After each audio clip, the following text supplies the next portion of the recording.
Good afternoon to all our listeners and viewers of the NDC Heartbeat podcast. We're happy to welcome all of you on today, those who are on WeFM, Vibes FM, Spice Capital Radio, and indeed those who are on the NDC Facebook platform. We welcome you to this beautiful Sunday afternoon chit-chat. And for today's program, we're going to be chatting with Dr. Michelle Alexander. She so happens also to be the PRO, newly elected PRO of the Women's Arm, the National Democratic Congress. We'll be chatting on the subject of women's abuse. This is the month dedicated to bring recognition to what is happening in society and throughout the world. Thereafter, we'll be chatting with Dr. Curlan Gilchrist. We'll be chatting about the recently launched bi-monthly salaries, and also we'll be chatting on the issue of minimum wage. So interesting topics. I trust that you will stay throughout the program so that we can share all this wonderful information with you. Back with you in just a short moment. I think the CES program is a good program for young men and young businessmen to get assistance to help boost the business. My name is Evan Monroe, and my name of my business is Monroe Poultry Farm. The product I deal with is eggs and whole chicken, and what's driving me to start the business is, everybody doing different stuff, and I just choose to do agriculture because everybody have to eat every day, at least once a day, and I figure it's a good business to get into. Agriculture is a kind of costly business. It might look cheap or simple, but it's not like, it thinks. And the CES program will help me in terms of achieving certain stuff where, what I might not able to afford right now, I would able to get it and help boost the business. Now I'm a successful applicant, I'm going to use the funds to do so, like get the lights, solar lights, cameras, feed and stuff like that to help me.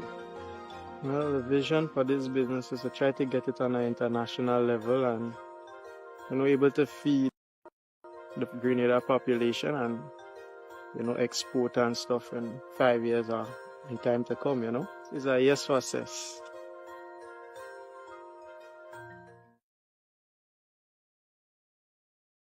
Welcome back to all our listeners and viewers of the NDC Heartbeat podcast. Again, welcome to all those of you who are on WeFM, Vibes FM, Spice Capital Radio, and on the NDC Facebook platform. We are going to be now introducing very shortly our first guest for today. She is Dr. Michelle Alexander. She is the PRO of the Women's Arm of the National Democratic Congress. And we'll be chatting about women's abuse in society and throughout the world, actually. This month is dedicated to this subject matter. So, Dr. Alexander, welcome to Heartbeat. It's a pleasure to have you. Thank you. Good morning to your listeners. Great, fantastic. I know there was a recent election of the Women's Arm held out in St. Andrews, probably under a month. And you became the PRO of the Women's Arm within the party. Mm-hmm. And of course, it was dubbed as probably the best Women's Arm session that the NDC has had in many, many, many years. It was overpouring, overwhelming, overestimated. The turnout was actually very great, which to me sends a good signal. It shows that our women in Grenada and throughout the tri-island state, because we had women that was tuning via Zoom from Carriacou and also the women in the diaspora. So this is a good indication as to where we are heading, not just as the Women's Arm, but also at the party on a whole. Yep, absolutely so indeed. I know that the newly elected president, Cecily Alexander, she is very active and moving throughout the constituencies, ensuring that all the women are well organized and oiled and ready to go. Mm-hmm. They say if you want things get done, get the women on board. Correct. Men, you all better take note, huh? All right. Well, today we're going to be chatting about what is happening and being recognized in the world today. The continued abuse of women in so many different shape and form.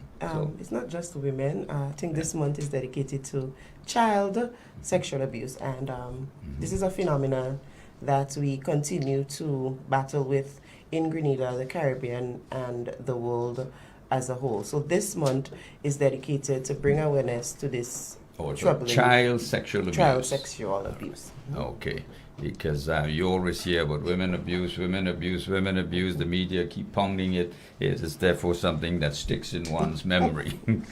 But it is real, Yes. and we have to be conscious of that. So tell us, what is the party doing, or what is the Women's Arm doing in order to highlight this scourge in society? So as the women, we have seen the need to add our voices in creating awareness and in letting victims know that it's okay to speak out, it's okay to seek help. We have a party or government in power that cares about these social ills and these social issues. So as it relates to the Women's Arm, what we are really putting emphasis into doing is to bring in awareness, because if persons do not speak out, if persons do not come forward, we won't be able to help. The government would not be able to help. The systems that are in place would not be able to do anything to help. So we are starting with the awareness, continued awareness. All right. What would you say, how big a problem is this on Grenada? Well, according to statistics, 3 in 5 girls become a victim of sexual abuse before they're 18, and we have 1 in 5 boys. So I believe it's a prevalent issue, and one of the challenges is persons. Well, we have seen, to be honest, I think persons are now more likely to speak out. Compared to maybe 15 years ago. But one of the challenges is persons being afraid of what society would say. We have this social media bullying where persons would want to speak out, but when they do, the backlash becomes so unnecessary. But the issue is very, very prevalent. But I believe if we keep having this conversation, not only bringing awareness to the issue, but bringing awareness to members of society, letting them know that we all have a part to play, and sometimes what we see can cause a lot of damage. Once we're able to understand that, we'll be able to decrease the incidences of this phenomenon. Tammy, let me just backtrack a little bit. You have a doctorate. Could you share with us the field in which your doctorate has been acquired? Okay, so it's conferred in humanitarianism. So most of my work, I've done a lot of work as it relates to this same issue of child sexual abuse. Being a victim myself, well, I'm no longer a victim, but I was able to understand not just the pain that comes with this phenomenon, but also the how do I put it, the barriers, the lack of support, the lack of incentive. So most of my time as a young adult was spent in bringing awareness to these issues. I also have my degree is in sociology, my bachelor's, and I have a master's in criminal justice. Criminal justice because I think I'm a social scientist. That's where I want to be. So most of my time is spent trying to find solutions to the social ills that exist here. Yeah, that's great. Growing up as a young person, you felt that's what you really wanted to get into? No. Growing up, I always wanted to be a lawyer. That was my goal. But after being a victim, as I said, of child sexual abuse, I realized there was no avenues for other victims like myself. And that's when I had the change in terms of my career path. I believe that my story, I could have used myself, my experiences to empower others. Hence, I decided to add to my theoretical knowledge by pursuing my studies in the social science area. So what advice would you give to parents and guardians of young children in today's society? My advice would be to build a healthy relationship. Have a relationship where your child or your children would feel free to come to you. We live in a society that is, social media is the new goal. Students are, students, I'm a teacher, so I'm out. Indeed, Yeah. indeed. Children are shaped more by the social media, the Instagram, the Facebook, the TikTok. So we have seen a decrease in the roles that parents actually play in their children's lives. So I think we need to go back to the days where we had more close-knitted relationship, parent to child, that is. One of the issues or the factors, the variables, to me, in my opinion, that helps perpetrate the whole sexual abuse phenomenon is the reluctance of parents to believe in their children. Some parents are always of the opinion that the child is not telling the truth or the child is not having his or her way. So they dismiss the claims of, the abuse and what children are going through. I don't think any child will willfully just come up and say, well, I'm being abused by my father or I'm being abused by my stepfather. My advice to parents would be investigate and regret after than not take any actions and leave it as be, because a broken child would only continue to form the reflection of a broken society. And I know we live in a society where we focus a lot on the economics, we focus on tourism, but the social issues that exist, if we don't put effort or we don't focus on them, it can have a negative effect on the economics, because when persons are not healthy socially or psychologically, they are unable to contribute economically. They are unable to make that positive contribution towards the economic development of our country. So parents have a rather important role to play, and we need to remember as parents, because I'm a mother myself, we are and we will continue to be the primary agent for socialization. Now is not the time to let the media or the peers or any other agents take that role from us. Yeah, absolutely so indeed. And what advice, therefore, would you give to teachers and principals in the learning environment of young kids? Okay, so as it relates to the topic that we're discussing, Yep, right? on the same matter. So one of the laws, we have mandatory reporting. So if a teacher or a guardian is aware that a child is being abused, they have a duty or a responsibility to report. A teacher's role goes beyond teaching. As teachers, we're supposed to be empathetic. And in being empathetic, it would help us identify the needs of our students. So I would use a personal reference. When I was a victim of abuse, I became rebellious. And some people saw it as rude. But as a child, sometimes you don't always find the right words to communicate. So sometimes action speaks a little bit louder. And I remember in school I was quite defiant, but I didn't want to be defiant. I wanted someone to ask, well, Sabrina or Michelle, what's wrong with you?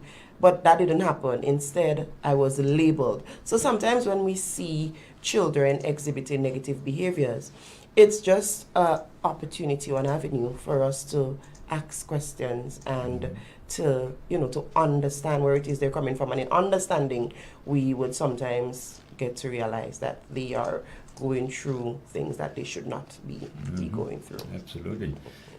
Having said this, therefore, do we have adequate child psychologists in schools to assist principals and teachers?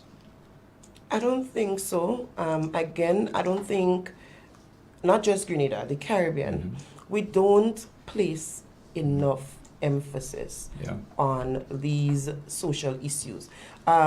We live in a society where even going to the counselor, persons are referred to as being crazy or mad.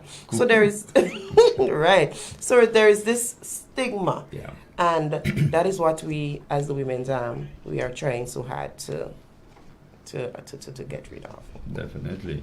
Now, how does our legal system work towards alleviating and dealing with some of these issues that pop up in our court system?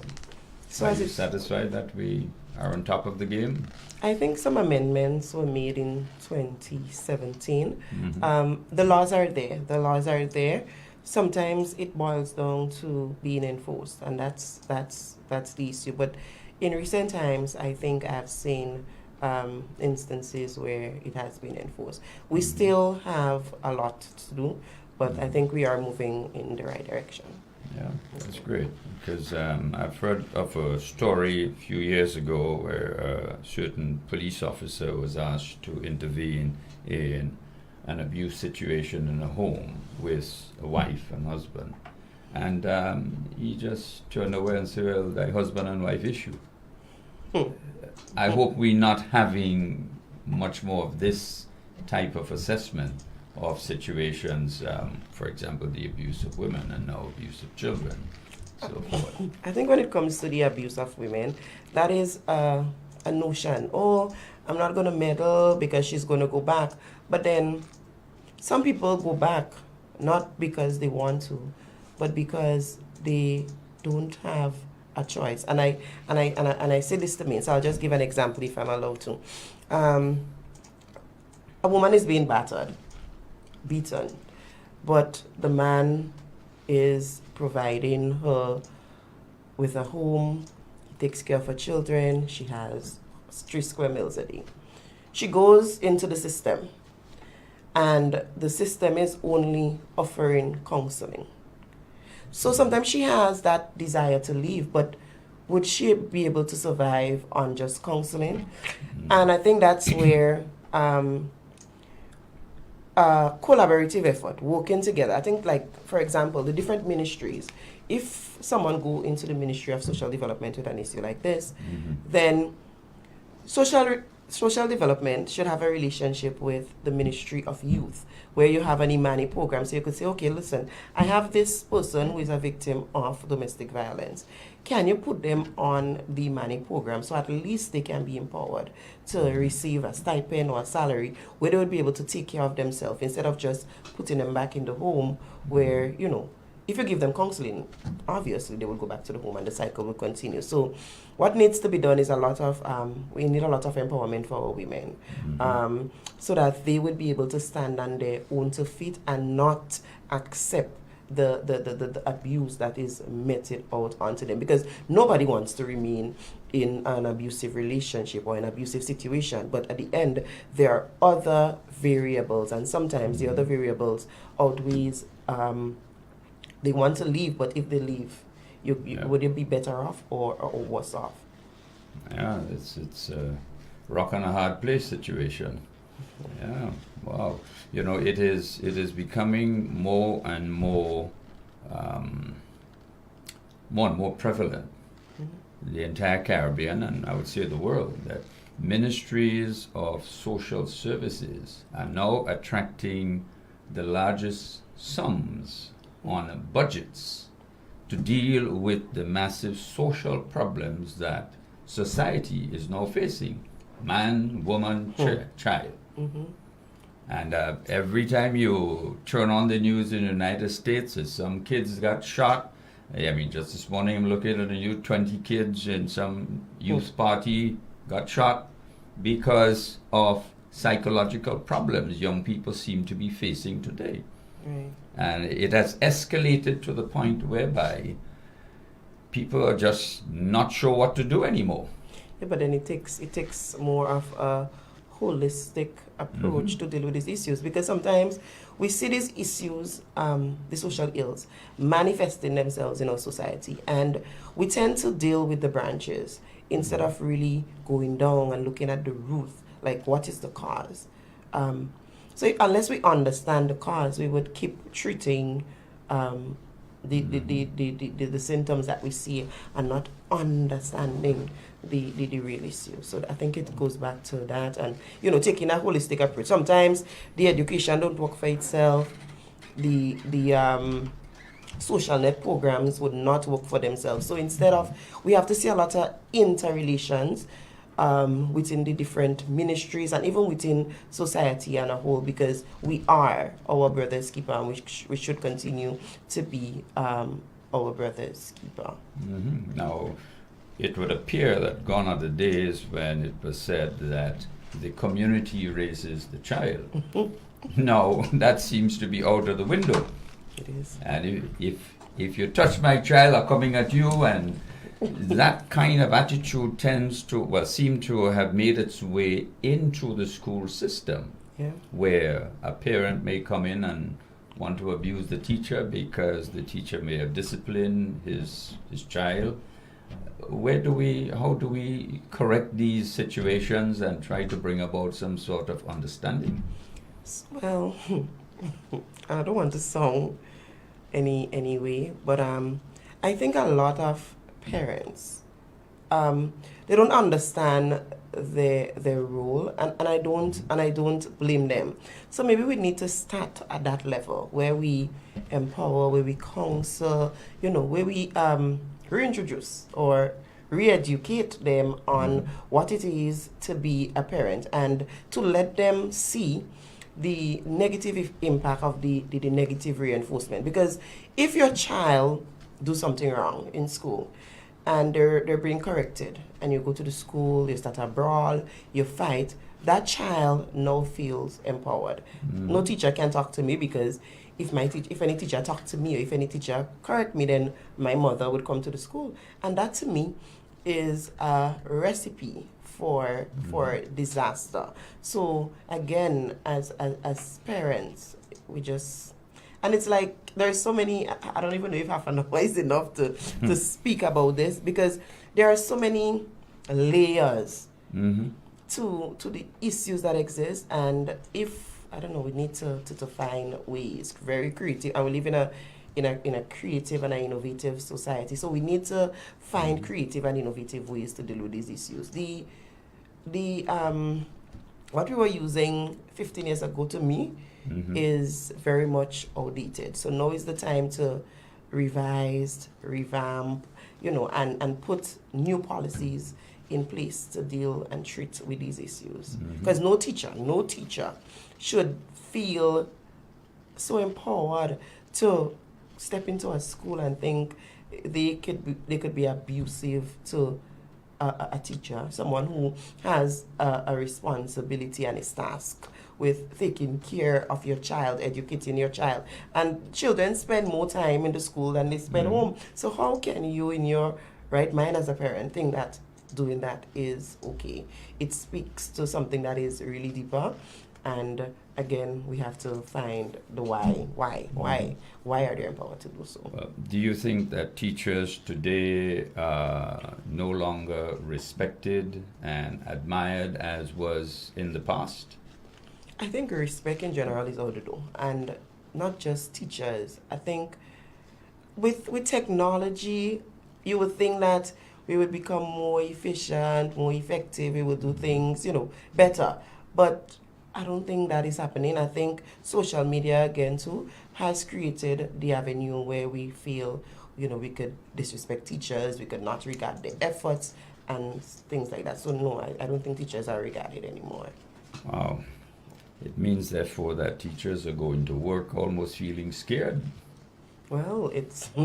Because you don't know what disruption you'll get when you get into class, and who is going to come because of some complaint some kid makes to his father, and he's coming down with a cutlass, and it really becomes real scary. It does, it does. And that's where we start, the building of relationships, I think, is important.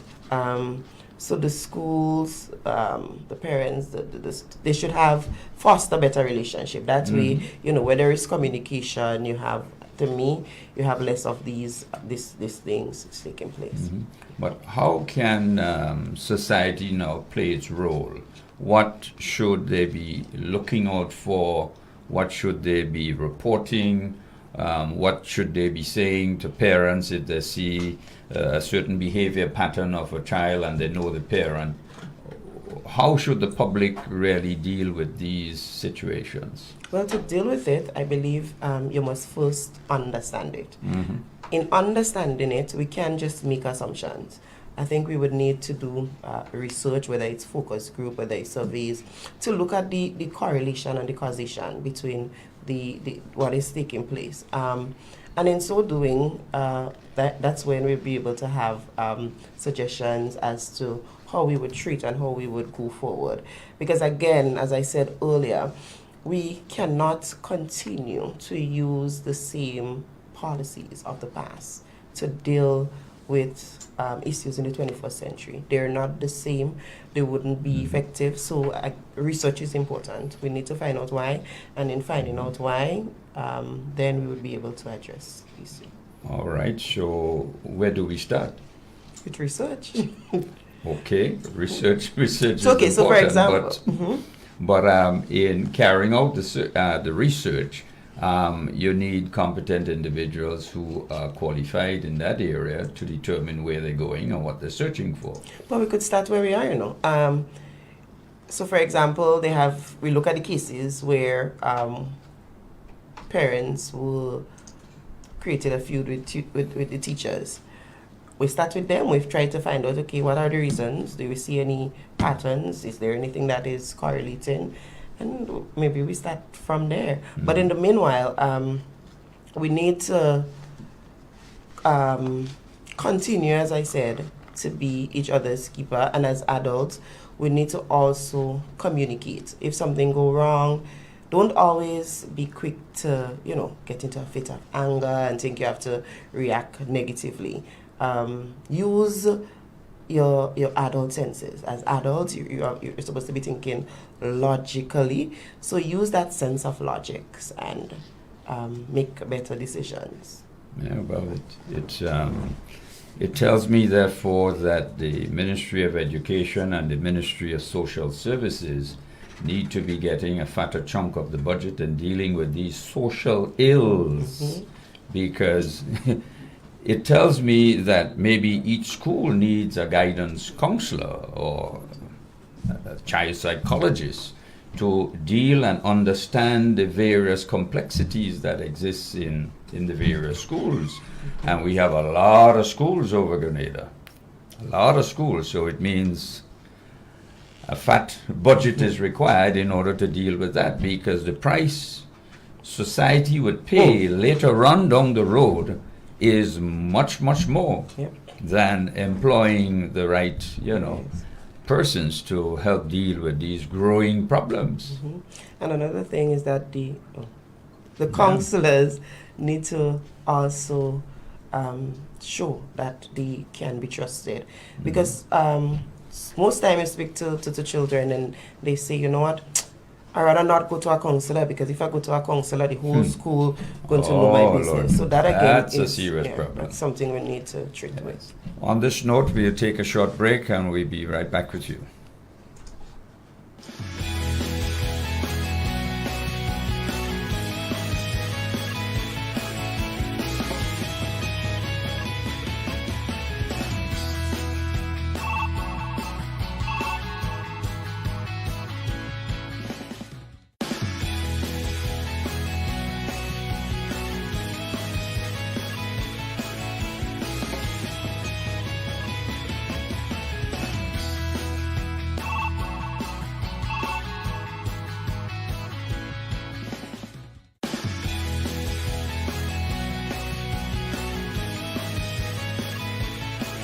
Welcome back to all our listeners and viewers of the NDC Heartbeat podcast this beautiful Sunday afternoon. And we're chatting child sexual abuse, women abuse in society. And to help with this conversation is Dr. Michelle Alexander.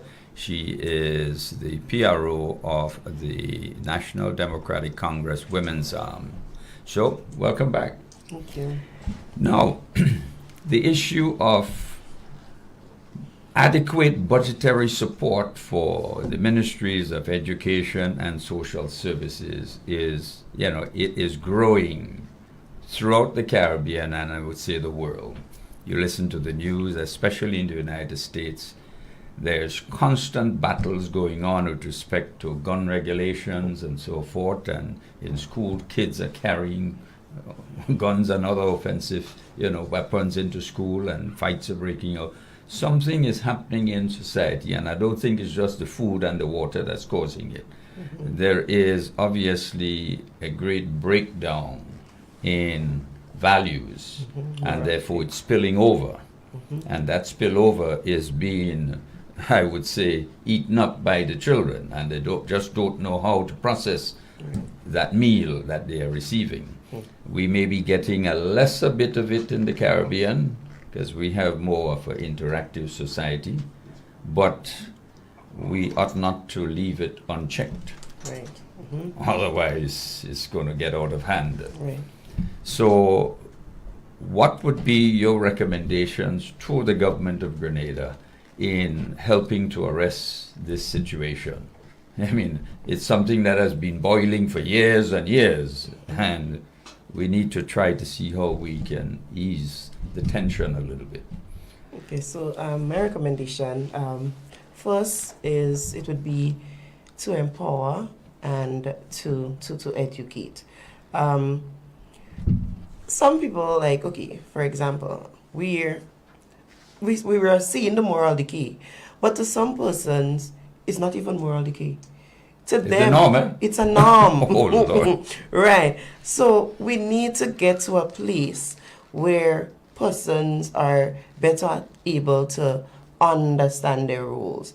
And in understanding their rules, one of the things that can be done is to educate. So, for example, I am the founder of the Bridge Learning Institute. Mm-hmm. And what we do is we offer free education to adults who weren't able to complete their secondary and tertiary level education. Yeah, congratulations. When we started out in 2019, to me, I thought we were going to have like just 50 persons showing interest. But within the first year, we had over 300 adults. Wow. Signing up to do the subjects. To date, we have over 1,500. Wow. And in doing my research, I got to realize that there are 37.7% based on information from the statistics office. These are individuals, they weren't able to finish primary, secondary, and tertiary level education. And whether we want to accept it or not, there is a link. There is a link between person's educational level and the way they tend to treat or to react to the situations in which they face. Another suggestion I would make is for the different ministries to collaborate. We live in a society where we think it's all about competition and we don't appreciate the need for collaboration. The Ministry of Youth, the Ministry of Education, the Ministry of Social Development, to me, these are ministries that should be working very closely together so that, these issues that we're speaking about can be addressed in a way that would benefit the wider society. Another thing is the other agents of socialization. So the church, the family, they all need to come together and play their role. Parents also limit your child access to what they are exposed to. Sometimes I had TikTok on my phone and I had to uninstall it because when I enter, some of the things I saw, even as an adult, it was troubling to me. And I have nieces and other children that, sometimes is in my care, and I see how regular they use TikTok. So if they are exposed at such a young age to these materials, it can be damaging. So I believe that, we all, not in isolation, but through collaboration, have a role to play, and we must play that role to the best of our ability.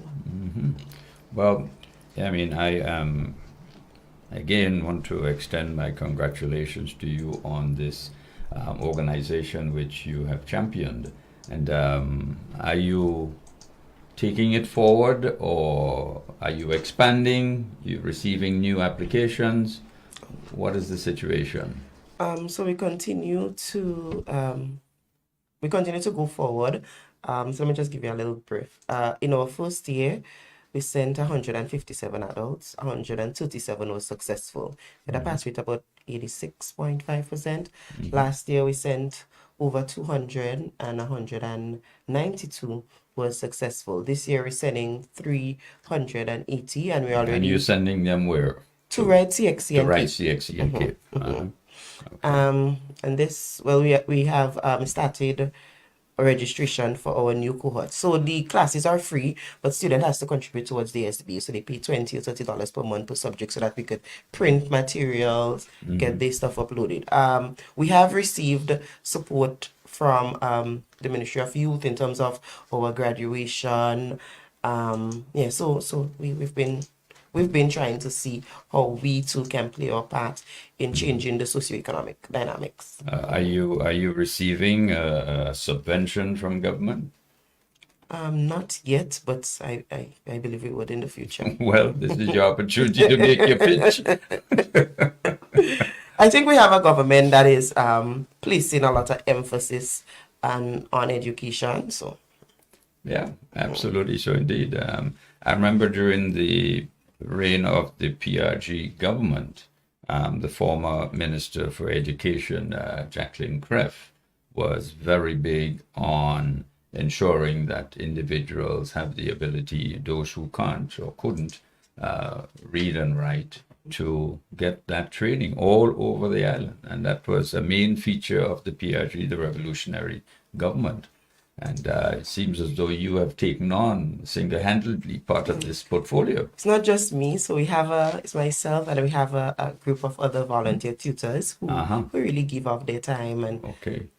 So if someone listening today would like to be part of what you are offering, what do they do? so they can send us a message on Facebook on Bridge Learning Institute, or they can send a WhatsApp message on 421-8122. So that's 421-8122. Or they can reach you on Facebook, Bridge Learning. Institute. Yeah. Would you say that as you interact with a lot of these folks, that they have the ability or capacity to go online? So most of it, so all our classes are done online.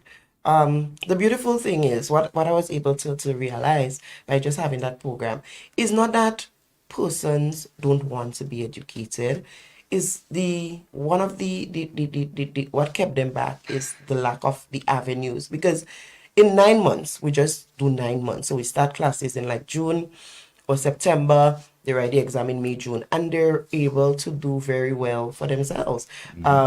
We have persons in the past who were able to go to TAMCC and will be graduating. There were teachers who were trainees. They lacked the maths, they didn't have the maths, they didn't have the English, but now they have the maths and the English. They too, they are now able to secure better jobs. They're able to pay taxes. So even through the addressing the sociological issues or the social ills, when they become empowered, they make a positive contribution towards the economics. Yeah, absolutely. And it's done online, so it's convenient. So we have persons from the whole trial and Grenada, Carriacou, and PT Martinique. All they need to do is blogging. All right. And do you do any local promotion on radio, television, or just on Facebook? No, we don't. Just on Facebook. But yet still you have 1,500 participants. Thus far, from 2020 to now. Well, the word certainly gets around. And this is an opportunity for anyone out there listening to the Heartbeat and they think that they would need this training, that they can make contact 421-8122. That's correct. Yeah, 421-8122. Make sure you take a note of that number in case you think you may, have a need to lift your educational standard. And then does it only apply to individuals at the level of which you spoke? Adults, we cater for adults. All right. So from what's the minimum age? So when we say adults, or persons who are out of school and have that passion or desire to add value to themselves.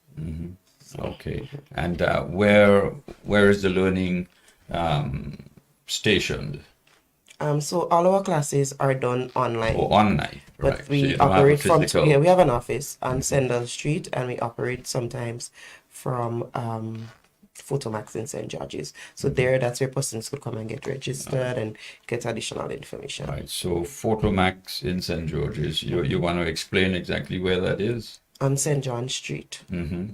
and Sendal Street in St. Andrews. So Sendal Street would be, it's the orange building right, close to Hotspot, the only orange building upstairs. Okay. All right. So at least you have St. Andrews covered and St. George covered. And the number of volunteer teachers you have, how many? 22. 22. And they come mainly from where? St. Andrew area or all over Grenada? There are some in Grenada, Carriacou. We have one from St. Lucia. Yeah, so they're all over. So they participate. So different parishes. So would you say that you need more volunteer teachers, or are you okay with that number? I would say that we need more because different persons have different learning style, and everybody is not at the same level.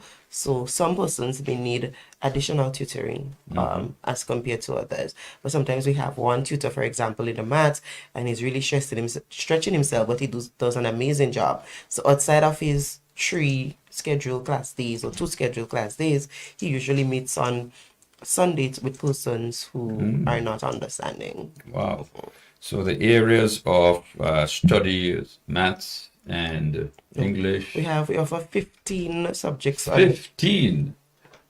on the CSCC level. Like the university you have? And 8 kids. Yeah. Wow, that's amazing. Absolutely amazing. The first time I'm hearing of this initiative, I would admit. But this is great. This will do wonders for society and help to build stronger, families and so forth, stronger society, and contributes to the economy of the country. Very much so. All right. Well, as we come to the close of this interview, are there any parting words you'd like to share? I would like to make a call on women in our society to feel free to join the women's arm as we continue to take our country forward. There are a lot of amazing things we have planned that we would be doing. So we would have coming up, we have a discussion around business that would take part in St. Patrick's. We have a number of prayer breakfasts that we are also planning, but we need the participants. We need the involvement of our women. So feel free to. We have a Facebook page as well, NDC's Women's Arm. You can follow us. You can send us a message indicating your interests, and we will take it from there. Great, wonderful. The Women's Arm is a great example to the party as to how you get things done. Yes. Power to the women. Absolutely. Well, we're actually waiting on our guests to join us, so we'd continue the chit chat, and but before we do so, we'll probably take a short break as a breather, and we'll just carry on talking about wonderful things that you're doing and looking after the young kids in society and how we can really bring attention to their issues. So back with you in a short moment.